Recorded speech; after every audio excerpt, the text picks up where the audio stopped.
चलो चलो चलो चलो। बाघ ऐसी कंडीशन में आते हैं जो कि असहज हो जाते हैं, हमें देख करके अनकंफर्टेबल हो जाते हैं और हम पर अग्रेसिव हो जाते हैं।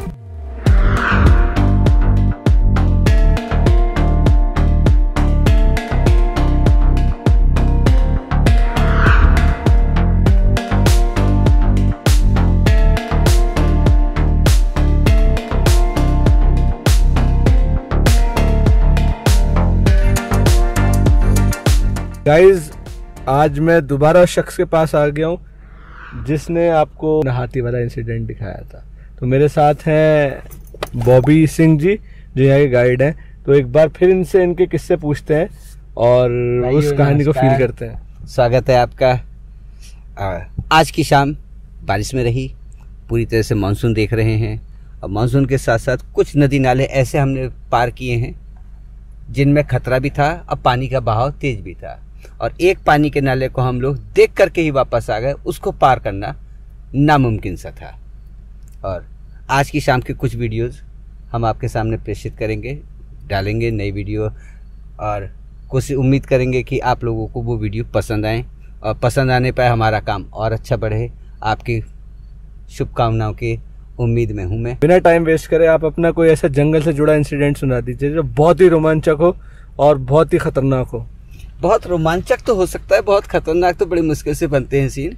लेकिन इसमें यह कि कभी कभी ऐसे पल आ जाते हैं हमारे सामने जिसमें हमें खुद समझ नहीं आता है कि अब क्या करें। अब क्या करने में कंडीशन ये बनती है कि भाई क्विक डिसीजन लेना पड़ता है, क्विक रिस्पॉन्स देना पड़ता है। तो कई बार जंगली हाथी, जंगली बाघ ऐसी कंडीशन में आते हैं जो कि असहज हो जाते हैं, हमें देख करके अनकंफर्टेबल हो जाते हैं और हम पर अग्रेसिव हो जाती है। एक अपना एक्सपीरियंस शेयर करता हूँ। पिछली बार मैंने अपना एक्सपीरियंस 20 जून का किया था इसी साल का, और अब इस बार अपना एक्सपीरियंस शेयर कर रहा हूँ 4 जून 2022 का। उसमें कंडीशन ये बनी थी कि हम एक फैमिली गेस्ट के साथ जा रहा था मैं। तो फैमिली गेस्ट के साथ जाते हुए हमें एक खबर मिली कि एक लोकेशन पर हाथी दिख रहे हैं।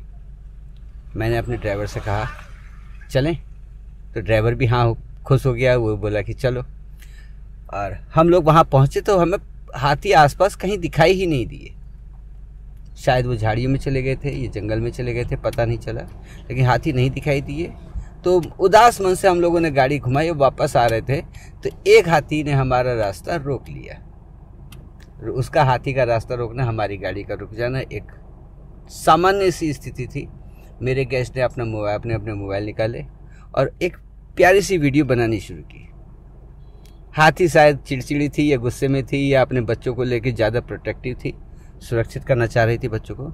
वो अचानक से दौड़ी और हमारी गाड़ी के पास आ गया। चलो चलो चलो चलो तो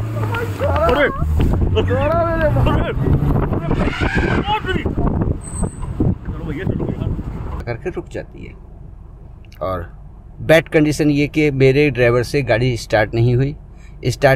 तो वो हाथी जब रुक गया तो मैंने अपने ड्राइवर से कहा कि चलो गाड़ी को अब स्टार्ट करो, हाथी पीछे जाएगा।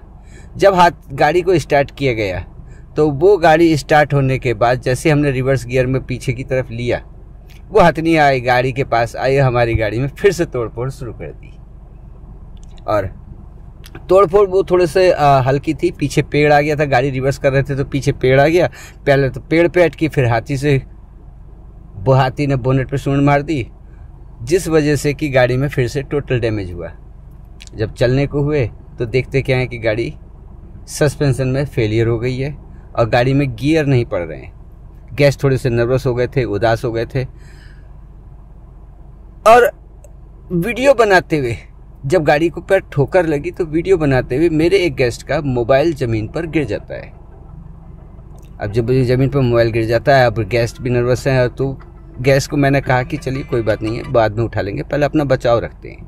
अब अपना बचाव कैसे करते, पीछे पेड़ पे गाड़ी अटकी है और हाथी सामने से लड़ रहा है, समझ नहीं आया।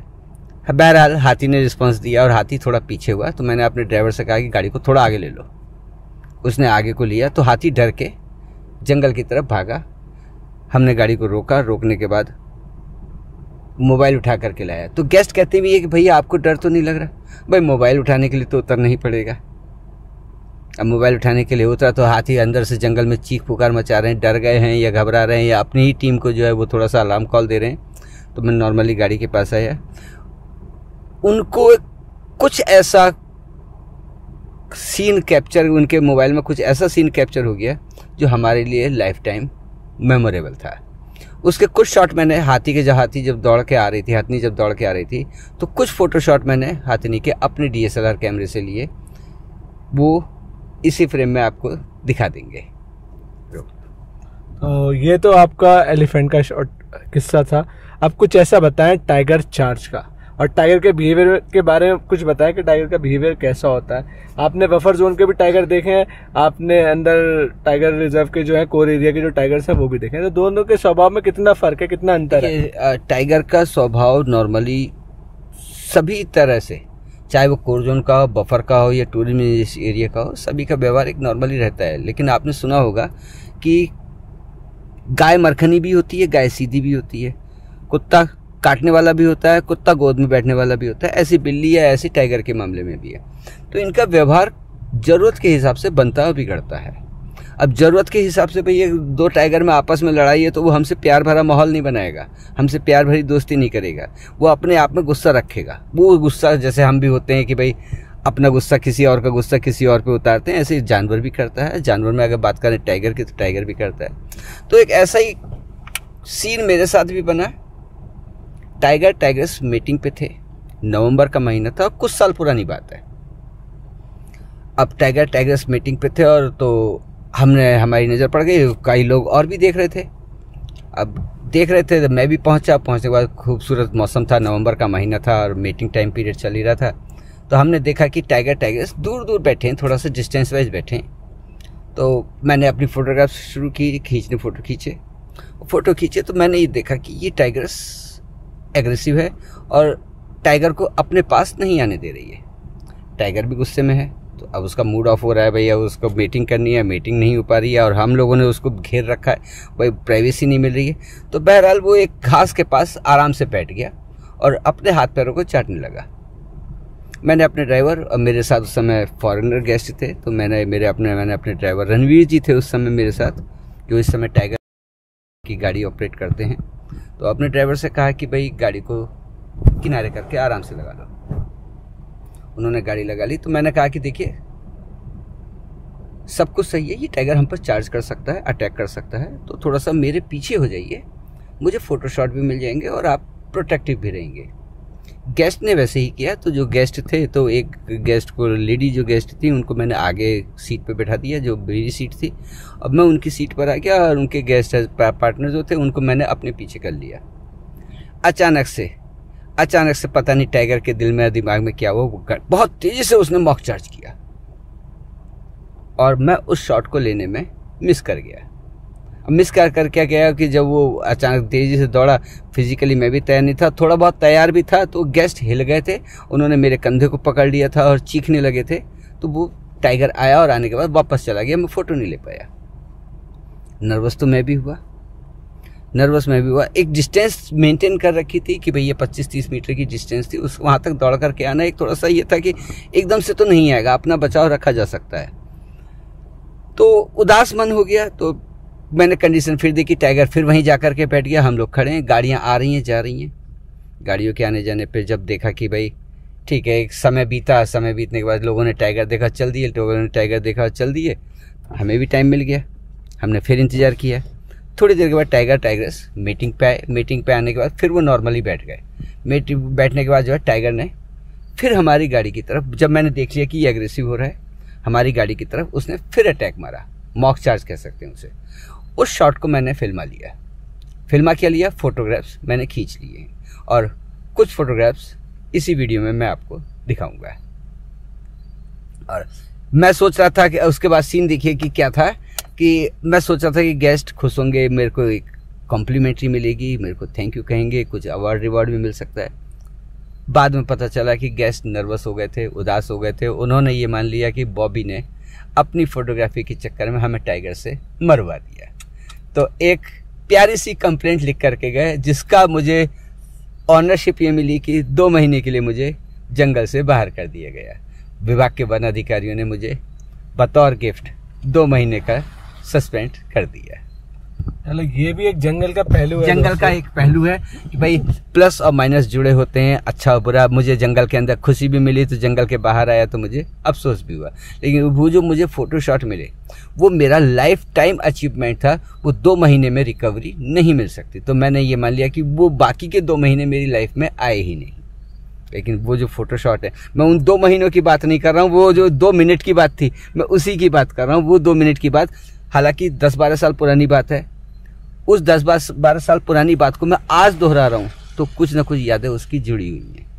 तो बॉबी भाई बहुत जबरदस्त इंसिडेंट रहा होगा यकीनन, टाइगर को देखना और टाइगर के मॉक चार्ज को फेस करना। अब हम कहेंगे कि भाई टाइगर ने तो ये मान लिया कि टाइगर ने अटैक ही किया है। अब टाइगर ने अटैक किया, वो तो हमें हमारी कंडीशन है कि भाई कोई भी जानवर गाड़ी के पास तो आ जाता है लेकिन गाड़ी पर इतना खतरा नहीं होता। इसलिए पार्क में ये नियम, सबसे पहला नियम यही है कि गाड़ी से नीचे नहीं उतरेंगे। मैंने अपने गेस्ट को भी कमांड किया था कि गाड़ी से नीचे बिल्कुल नहीं उतरना है, चाहे कुछ भी हो जाए। अच्छा, मैं ये आपको टोक के एक बात और पूछूंगा, बहुत छोटी सी बात है, बहुत बेसिक सी बात है। क्या रूल्स होते हैं सफारी के दौरान जो आपको आप अपने गेस्ट को बताते हैं, और क्या लोग? मैं सामान्यतः देखिए कि गेस्ट 2 तरह के आते हैं, एक मानने वाले और एक मनाने वाले। जिनको मनाना होता है उनको हम कोई रूल नहीं फॉलो करवाते, एक शॉर्ट राउंड लिया और चले गए। वो हुड़दंग में रहते हैं, पिकनिक विजिट होती है, उनको कोई मतलब नहीं होता जंगल की वाइल्ड लाइफ से, नेचर से या इसकी रिस्पॉन्सिबिलिटी से। एक होते हैं रिस्पॉन्सिबल गेस्ट, जिनको कि वो चाहते हैं कि जंगल में घूमने के बाद हर चीज़ को बारीक नज़र से देखें। अब उस बारीक नज़र से देखने में कई बार ऐसा होता है कि वो कुछ नज़दीक से चाहते हैं, कुछ अलग हटके चाहते हैं, तो हम उन्हें नियम बताते हैं। सबसे बेसिक जो मेन नियम है वो है गाड़ी से नीचे नहीं उतरना है। और गाड़ी से नीचे नहीं उतरने का मतलब हम 99.99% तक सुरक्षित हैं अगर हम गाड़ी में हैं तो। सेकेंडली जो पावरफुल रूल है, हमें टाइम वैल्यू का ख्याल रखना पड़ेगा। टाइम वैल्यू का ख्याल रखना पड़ता है कि हमें किसी भी दशा में समय से देर नहीं करनी है। जो निर्धारित मानक हमारे पार्क प्रशासन ने बनाया है वो निर्धारित मानक हम पूरा करें ही करें। तीसरा, आज की तारीख में ये प्लास्टिक है, गार्बेज है या चीज़ें है, हम लोग कोशिश करते हैं कि ये किसी तरह से बिल्कुल ही ना जाए, लेकिन फिर भी लोग जाते हैं, ले जाते हैं सामान, तो हम उस पर कोशिश करते हैं कि ये किसी भी तरह का गार्बेज जंगल में ना जाए। कुछ हमारे सहयोगी मित्र हैं, कई बार मैं भी होता हूँ कि भाई गलती से किसी पर्यटक से गिर भी जाता है कोई सामान, तो हम बगैर कुछ कहे, बगैर किसी आर्गूमेंट के वो सामान उठा लेते हैं। लेकिन अगर वही चीज़ हमारे सामने की जा रही है तो हम प्यार से नहीं बताते, हम डांट देते हैं। थोड़ा सख्त होना भी जरूरी होता है। अच्छा, ये तो थी अब इसकी बात रूल्स की। अच्छा, एक चीज़ और पूछता हूँ कि जैसे कोई टूरिस्ट प्लान बनाता है सफारी का, ठीक है, वो आके नाइट स्टे भी करता है, क्योंकि नाइट स्टे भी जंगल में ये अकेला होता है, ऐसा जंगल है जहाँ नाइट स्टे होता है। अब यहाँ पर किस्से कहानियाँ ये है कि बहुत से लोग जाते हैं, डर जाते हैं रात में, तो ये आपके अकॉर्डिंग कितना सही है कि यहाँ पर ऐसी चीज़ें एग्जिस्ट करती हैं? डरना तो हमारे हिसाब से तो कोई खास वजह नहीं है, लेकिन कई बार आपने देखा होगा एक फोबिया काम करता है, डर का फोबिया। जैसे मैं अगर अपनी बात करूँ तो मुझे ऊंचाई पे चढ़ना में डर लगता है, तो मैं किसी जंगल में किसी भी वॉच टावर पे कभी नहीं चढ़ा हूँ। किसी को स्विमिंग से डर लगता है, किसी को हाई स्पीड गाड़ी से डर लगता है, तो कई लोग ऐसे होते हैं जिनको जानवरों से डर लगता है, तो वो लोग भी यहाँ घूमने आते हैं। वो ये समझ करके आ जाते हैं कि जस्ट लाइक ए गार्डन, वहाँ पे जानवर वगैरह, डियर वगैरह टहल रहे होंगे और मैंने जाता है। इसको भूत प्रेत के हिसाब से पूछा था कि क्या? नहीं, यहाँ भूत प्रेत के हिसाब से कोई गेस्ट नहीं आते, लेकिन हाँ कुछ गेस्ट ऐसे आते हैं जो इस मामले में बातचीत करना चाहते हैं, डर जाते हैं, तो हम लोग, मैं तो सिरे से नकार देता हूँ, ठीक है, क्योंकि मेरा विश्वास नहीं है। तो ये तो इन्होंने बहुत अच्छी बात बताई। देखो, रूल्स भी बताए आपको, है ना, और इन्होंने ये भी बता दिया कि ऐसा कुछ नहीं होता जंगल में, और कितना सेफ है जंगल ये भी बता दिया। जंगल 100% सेफ है, बिल्कुल। लेकिन हाँ, जो यहाँ पर काम करते हैं, वर्किंग स्टाफ या जो यहाँ आसपास रहने वाले लोग हैं, गांव वाले लोग हैं, उनको एक ज़रूरत होती है जंगल में पैदल काम करने की। तो जो हादसे होते हैं, टाइगर, बाघ नरभक्षी हो जाता है, या टाइगर हाथी जो है इंसानों को मार देता है, ये हादसे उन्हीं के साथ होते हैं। वरना हम जैसे गाड़ी में जा रहे हैं तो ये गाड़ी को कोई भी जानवर एक बड़ा जानवर मानता है, इससे ये दूर रहता है। अब लगातार गाड़ियां जा रही हैं, कई सालों से जा रही हैं, तो जनरेशन टू जनरेशन इनको पता है कि ये आते हैं, हमसे आदी हो गए हैं, इसलिए हम पर किसी भी तरह का कोई हमला या कोई नुकसान पहुंचाने की कोशिश नहीं करते हैं। अच्छा, ये तो था आपका ये किस्सा। कोई एक ऐसा लास्ट में बता दिए, कोई ऐसा प्यारा सा किस्सा हो टाइगर को लेके, बहुत खुशी हो, किसी अदर एनिमल को लेके हो, कोई ऐसा को जो आज भी याद करते तो आपको खुशी होती है यार ये चीज हमने देखी। अच्छा, अभी इसी मई के महीने की बात है, 5 मासूम से लड़के मेरे साथ आए। मेरे साथ क्या है कि भाई मेरी ड्यूटी उन मासूम से लड़कों के साथ लगी, तो पता ये चला कि वो रामनगर के स्थानीय लोग हैं और समय मिला, उन्होंने इस खूबसूरत दुनिया को देखने का मौका निकाल लिया। बहाने कुछ भी हो सकते हैं, वजह कुछ भी हो सकती है, तो उन्होंने बड़े प्यार से ये कहा कि भैया क्या क्या दिखेगा, क्या क्या मिलेगा। एक छोटा बच्चा था 15-16 साल का, तो उसने कहा अंकल जी कोई अच्छी चीज मिले तो बताना। मैं कहा बेटा यहाँ तो हर चीज अच्छी है। तो वो अपने मोबाइल से फोटो खींच रहा था किसी चीज के, याद नहीं किसी चीज के, तो फोटो खींचा था। मैंने उस बच्चे को अपना कैमरा दे दिया कि बेटा अपने मेरे इस कैमरे से फोटो खींचो, आपको भी अच्छा लगेगा, खुशी मिलेगी और मैं भी रिलैक्स रहूंगा। तो उस बच्चे ने मुझसे कहा कि अंकल जी अगर हमारे सामने टाइगर आ गया तो टाइगर की फोटो भी मैं ही खींचूंगा। मैंने कहा बेटा डन। वो लोग किस्मत वाले ऐसे अच्छे बच्चे थे, ऐसी किस्मत वाले बच्चे थे, उनके सामने 4 टाइगर अचानक से आ गए। उन 4 टाइगर में माँ और 3 बच्चे पानी पीते हुए देखना, पानी पीते हुए देखने के बाद वही आसपास बैठ जाना। वो ऐसा पल था कि बच्चे सोच भी नहीं पा रहे थे कि क्या हुआ।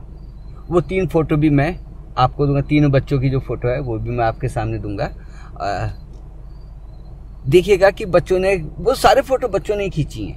अब बच्चों ने फोटो खींचने का मतलब ये समझिए कि बच्चों में किस तरह की खुशी मिली होगी कि उनको देख करके मैं खुश हो रहा हूँ। और मैंने भी उम्मीद नहीं की थी। बिजरानी कैंप से जैसे ही आगे बढ़े तो बिजरानी नाला है, बिजरानी सोत है, तो उस बिजरानी सोत में माँ और बच्चे तीनों आ गए हमारे सामने, खुशी का पल। और खास बात ये थी कि जंगल में घूमने वाली सभी गाड़ियां उस जगह को छोड़ के आगे जा चुकी थी कि आगे कुछ मिलेगा, आगे कुछ मिलेगा। हम वहाँ पे पार्किंग में खड़े होकर के फोटो खिंचा रहे थे। अब फोटो खिंचाते खिंचाते भाई अब समय हो गया, थोड़ा सा एक राउंड घूम लेते हैं। अब उन्होंने कहा कि अंकल जी चलते हैं, घूमते हैं। तो बच्चे के गले में कैमरा था, चलते रहे। जैसे नाले के पास पहुँचे तो मेरे ड्राइवर को अलार्म कॉल सुनाई दी। मैंने अपने ड्राइवर से कहा कि गाड़ी रोक लो, तो गाड़ी रोक ली। तो भाई अचानक से मैं इधर उधर स्कैन करने लगा, मेरा ड्राइवर भी स्कैन करने लगा। तो मेरे ड्राइवर ने देखा कि आसपास कुछ झाड़ी में हिल रहे। अचानक से एक जो गेस्ट थे, लड़के थे, उनमें से एक की नजर पड़ी, अंकल जी पहाड़ के ऊपर से कुछ उतर रहा है। तो जब देखा पहाड़ के ऊपर से, मैंने कहा बेटा इसको देखना, फोकस करना कैसे है। उसने फोकस किया, अंकल जी वो टाइगर है। हालांकि नेकेड आई से नहीं आइडेंटिफाई नहीं हो रहा था, लेकिन जब कैमरे से जूम इन किया तो देखा कि वो टाइगर है। मैं कहा बेटा फोटो खींचते चलो।